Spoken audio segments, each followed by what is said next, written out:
Welcome back to Storyloom English.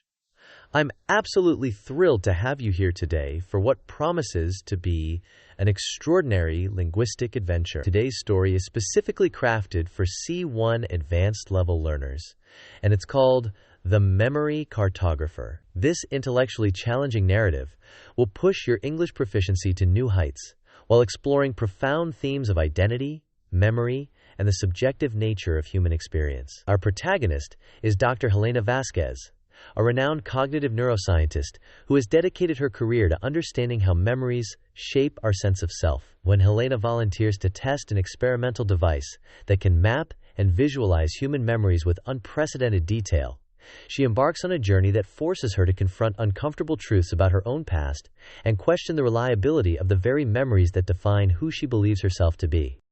This story will challenge you with sophisticated grammatical structures, including subjunctive mood, complex conditional sentences, inverted syntax, and nuanced uses of modal verbs for speculation and deduction. You'll encounter approximately 280 advanced vocabulary items, including abstract philosophical terminology, technical scientific language, and subtle emotional expressions that demonstrate the highest levels of English proficiency. Pay particular attention to how we employ literary devices, such as metaphor, symbolism, and foreshadowing, to create layers of meaning beneath the surface narrative. Notice also how the dialogue shifts between formal academic register and intimate personal reflection, demonstrating the versatility required for truly advanced English communication.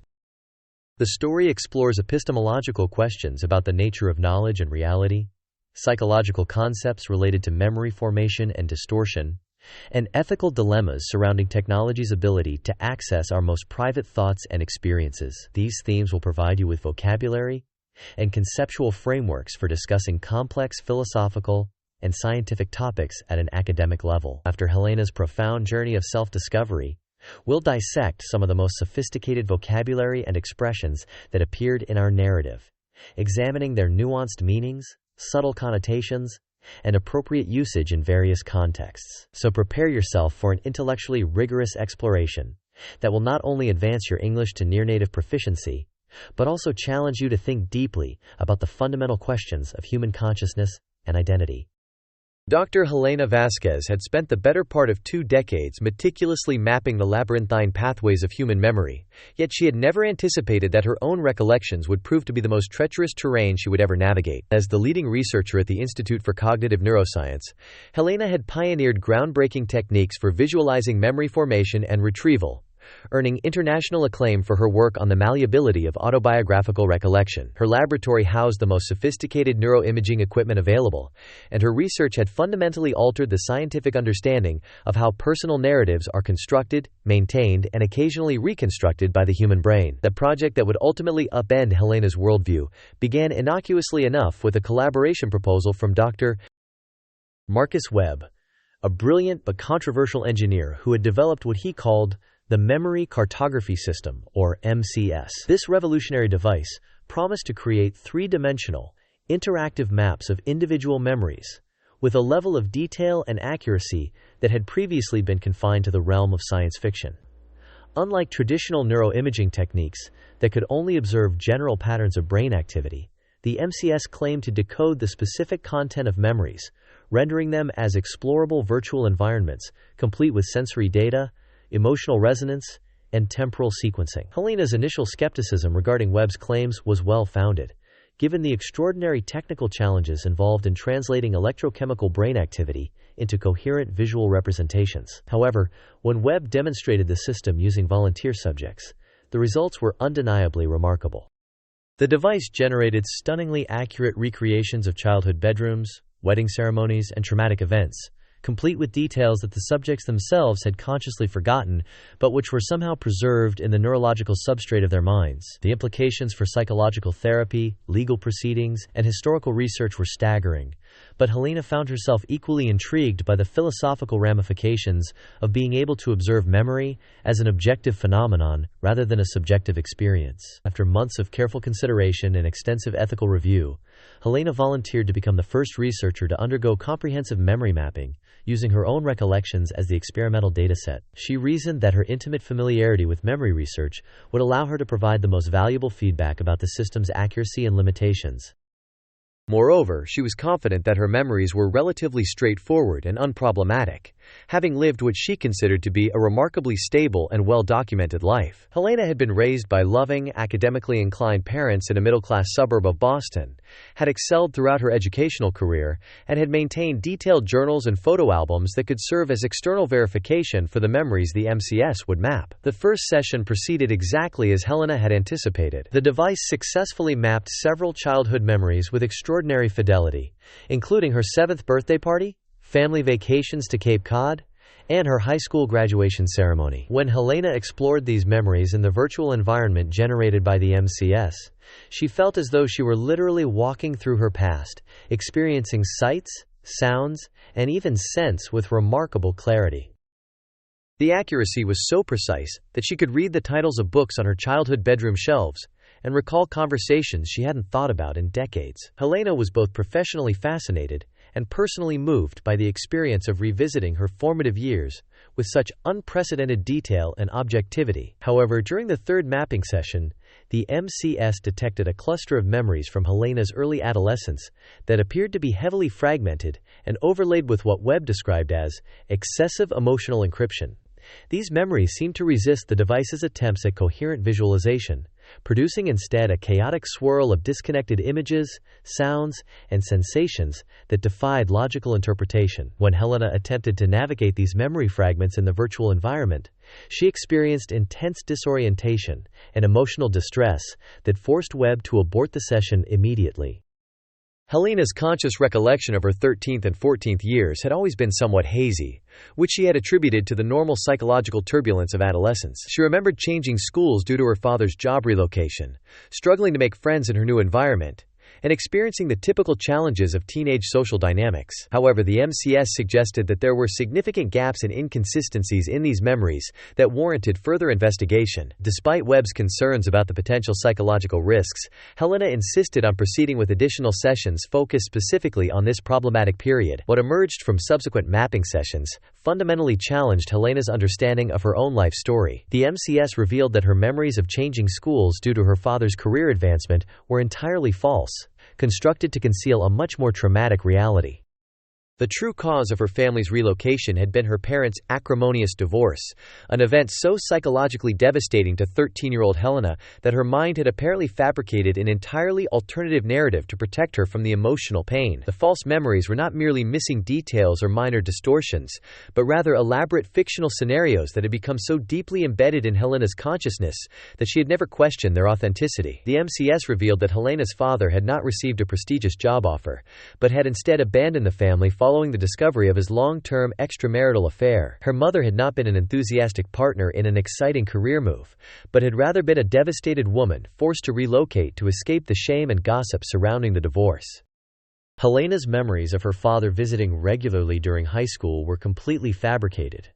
In reality, he had severed all contact with the family immediately after the separation. As Helena explored these recovered memories in the virtual environment, she experienced them with all the emotional intensity of the traumatized adolescent she had been, but also with the analytical perspective of the accomplished scientist she had become. The experience was simultaneously enlightening and profoundly disturbing. She began to understand that her entire career studying memory had been, at least partially, an unconscious attempt to understand the psychological mechanisms that had protected her from unbearable emotional pain. Her theoretical interest in memory malleability took on deeply personal significance as she realized that she herself was living proof of the mind's extraordinary capacity for self-deception.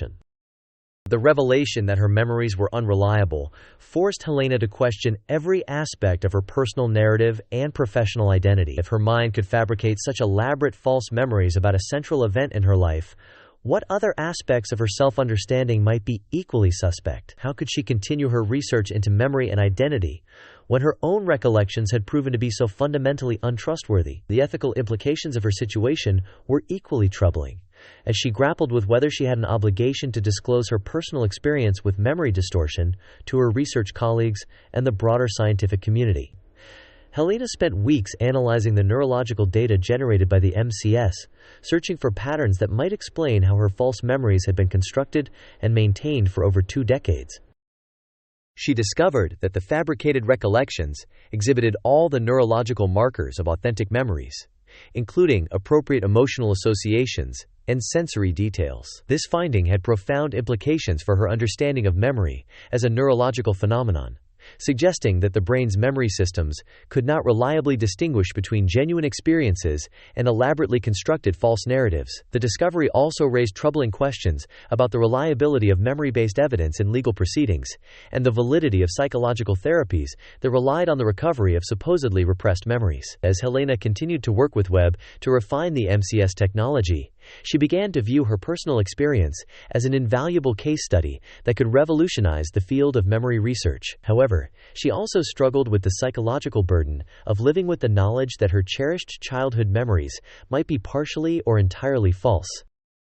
The process of reconciling her false memories with the recovered authentic ones was emotionally exhausting and forced her to develop new coping strategies for managing the uncertainty about her own past. Helena realized that identity was far more fragile and contingent than she had previously understood, and that the stories we tell ourselves about our lives are often as much fiction as fact. In the months following her memory mapping experience, Helena embarked on a careful investigation of her family history, reaching out to estranged relatives and searching through old documents to verify which of her memories corresponded to actual events.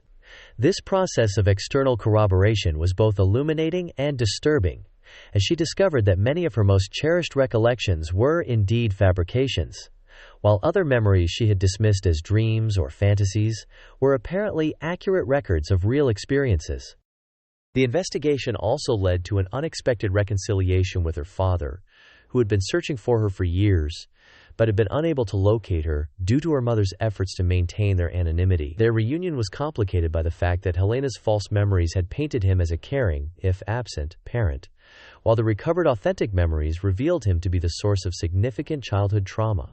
Helena's experience with the MCS ultimately transformed both her personal life and her professional research. She developed new theoretical frameworks for understanding the relationship between memory, identity, and psychological resilience, and her work became instrumental in establishing ethical guidelines for memory manipulation technologies. She also became an advocate for the careful, therapeutic application of memory mapping techniques, recognizing their potential for both healing and harm. Helena learned to live with the ambiguity and uncertainty inherent in having unreliable memories, finding peace in the understanding that identity is not a fixed narrative, but rather an ongoing process of negotiation between past experiences, present circumstances, and future aspirations. Let's delve into some extraordinarily sophisticated vocabulary from Helena's profound journey that exemplifies the pinnacle of English language mastery. The term labyrinthine describes something that is extremely complex, intricate, and confusing like a maze, often used metaphorically for abstract concepts. Helena's research involved mapping the labyrinthine pathways of memory. You might encounter this in contexts like, "The labyrinthine bureaucracy made it impossible to get a simple permit," or "Her labyrinthine argument was difficult to follow, but ultimately convincing." Malleability refers to the quality of being easily influenced, changed, or shaped, originally from metallurgy, but now widely used for abstract concepts. Helena studied the malleability of autobiographical recollection. In academic discourse, you might see, "The malleability of public opinion makes political forecasting extremely difficult," or "Research demonstrates the malleability of children's moral reasoning." Innocuously means in a harmless, innocent, or seemingly benign manner, often used to describe things that appear harmless but later prove significant. The transformative project began innocuously with a collaboration proposal. You could say, "The conversation began innocuously enough but soon turned controversial," or "The symptoms appeared innocuously but indicated serious underlying problems." Substrate refers to the underlying layer or foundation upon which something exists or operates, often used in scientific and philosophical contexts. Memories were preserved in the neurological substrate of the mind.